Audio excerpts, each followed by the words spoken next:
如果你仲係覺得土瓜灣只係舊樓、車房同埋好擠迫，咁你就可能會錯過未來10年香港最有潛力嘅投資機遇。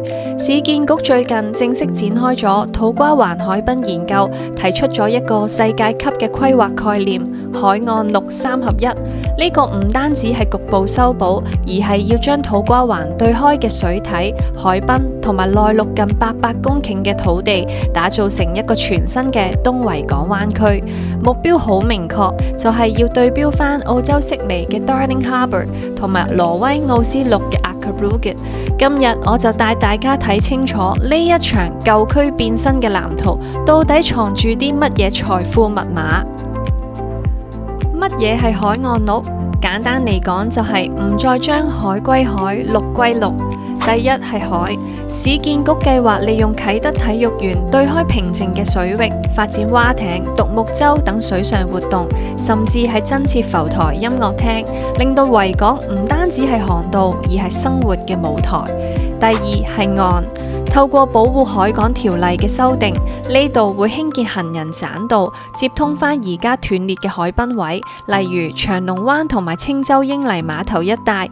未來你可以從紅磡一路跑到去啟德，完全冇障礙。第三係綠，亦即係我哋今日嘅主角。市建局喺土瓜灣推動全港首個小區發展模式，由7家龍頭發展商共同合作。呢個係香港歷史上非常罕見，亦都意味住呢一度嘅建築風格、街道美學，甚至係路燈座椅都會有統一嘅高標準設計。專業投資者最着重嘅係乜嘢？係暢達性。今次規劃有3大嘅聯繫策略。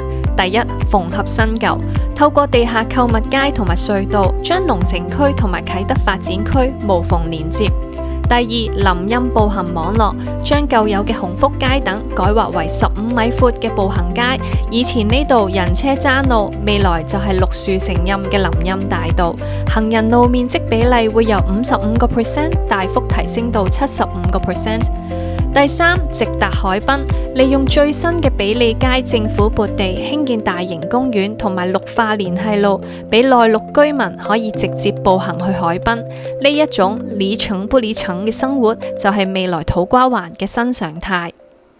講咗咁多嘅規劃，點解要睇首岸？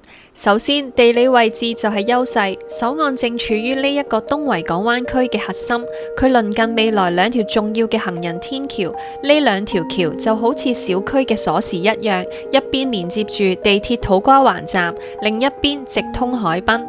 第二，空間感，首岸嘅住戶未來享受嘅係市建局規定嘅建築後移紅利，大廈同埋街道之間會有更闊嘅空間，唔會有壓迫感。